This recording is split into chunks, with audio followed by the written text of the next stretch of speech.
Hey all, Michelle Raza here with Finding Yourself SATX Life Coaching, helping you find your best self since 2017. If you like these videos and if they provide value to you, please do like and subscribe. It really does help us little YouTubers. And check out my website. It's at www.findingyourselfsatx.com. There for $1 you can fund the Finding Yourself Book Club. You can also start your life coaching journey for $9.99. Thanks y'all. So today we're going to talk about Melody Beattie's Codependent No More, moving on to her chapter 14 on anger.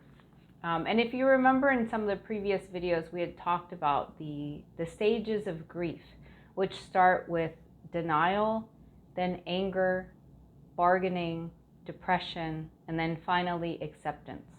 So anger is one of those stages. And it's not only when you lose something that you can be angry, right? You can be angry for a lot of different reasons, but that's it's important to keep in mind as we start talking about anger overall, that it is one of the first stages of grief. And so sometimes when you've lost something, you'll feel angry and you may not even know why, right? So it's important to just keep that in mind. I'm going to read an excerpt from the book. I'm on page 152, and we'll get started. Everyone is mad all the time. Nobody ever seems to blow off enough steam. Even if we aren't shouting, even if we are trying to pretend we're not angry, we're mad. We give looks and make little gestures that give us away. Hostility lurks just below the surface, waiting for a chance to come out in the open.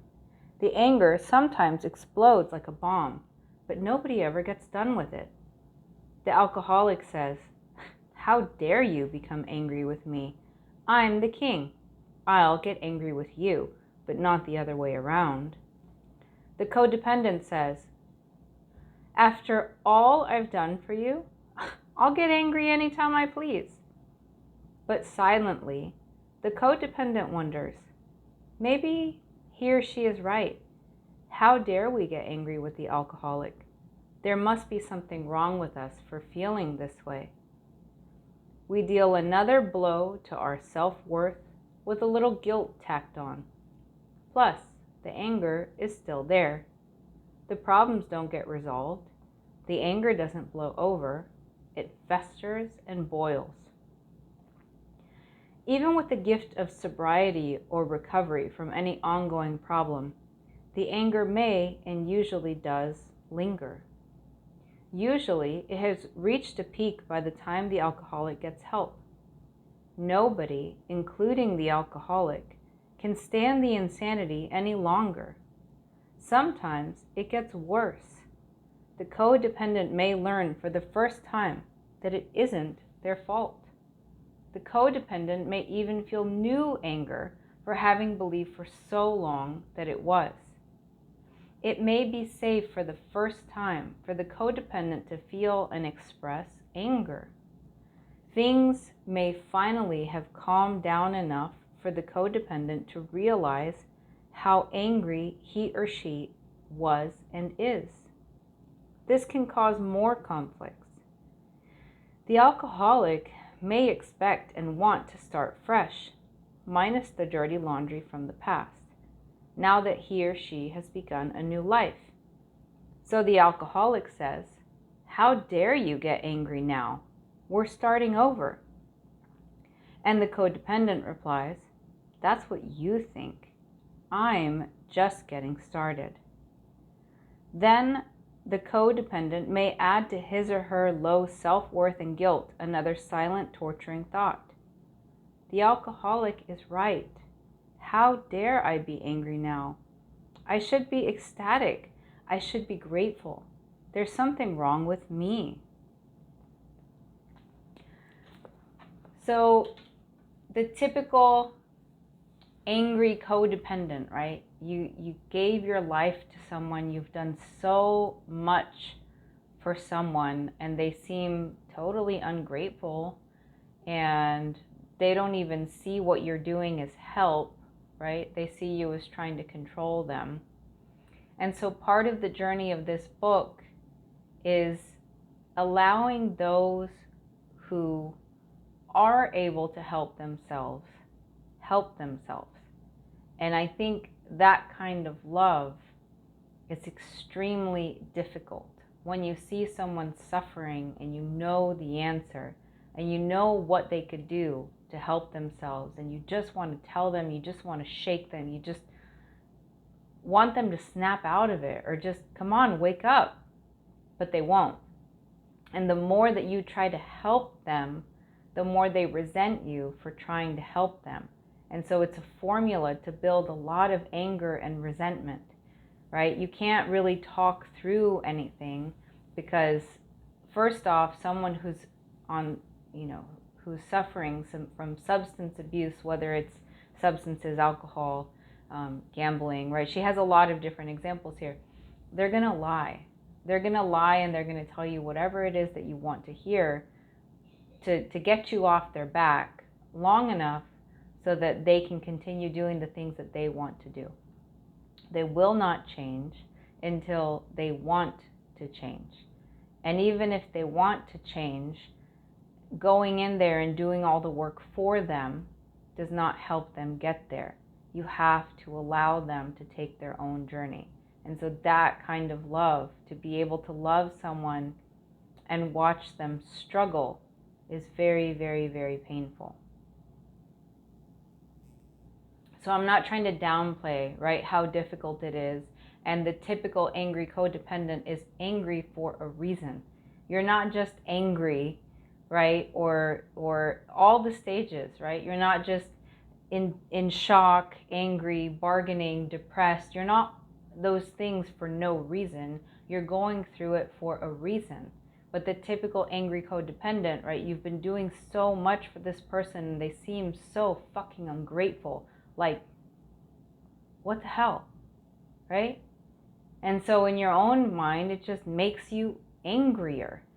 And then when they finally do start getting help, Melody talks about it in her book, the dependent starts getting help and they just expect everything to be hunky-dory, right? Because they're getting help. But here you are, you're scarred. You've been on this journey with them and you've been struggling for so long, and now they're better and they just want everything to be better with you.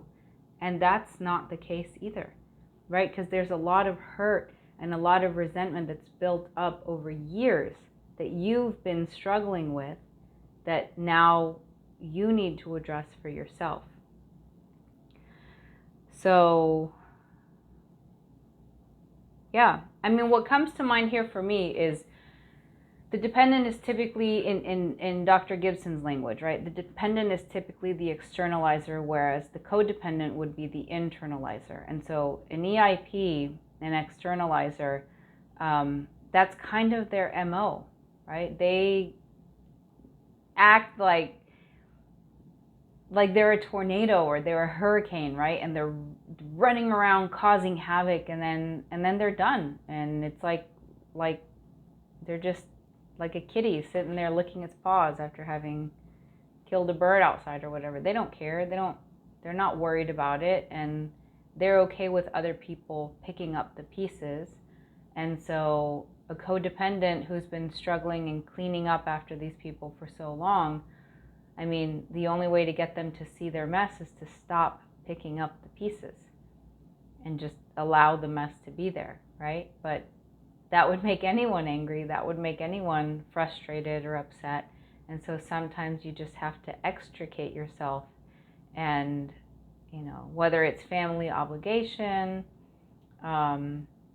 just finances, like if that's your romantic partner and you can't afford rent on your own, right? You may be stuck with it. And so it would cause resentment in anyone. So as we continue on this chapter, we'll look through, dealing with your anger, learning to accept your anger, right? That it's valid, that there's a reason why you're angry, and something has to change. And unless something changes, you're going to continue to have these feelings.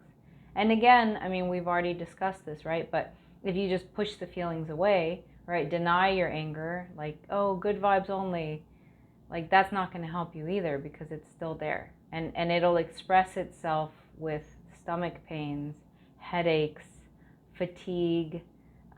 Emotional work is real work. And when you choose to just deny your emotions, they will come out in other ways. So anyway, I don't want to ramble. I'm going to take a look through the chapter. Anger is a hard subject. It's also very negative. It's very heavy.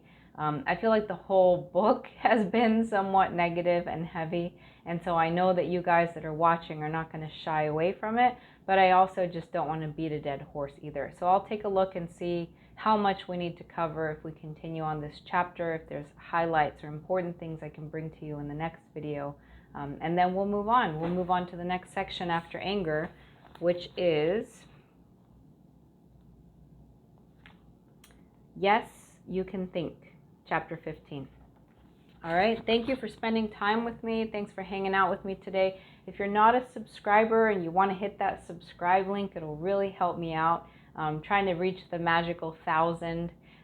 If you really like this stuff and you want to donate, you can do that too at our website, www.findingyourselfsatx.com.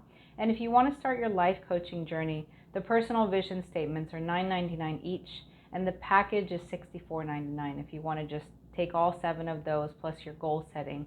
And the most important piece of that is finding your accountability partner, unless you want to hire a coach, in which case that's what we do for you. So take care. Thanks for hanging out with me today, and I'll talk to you on the next video. All right, bye.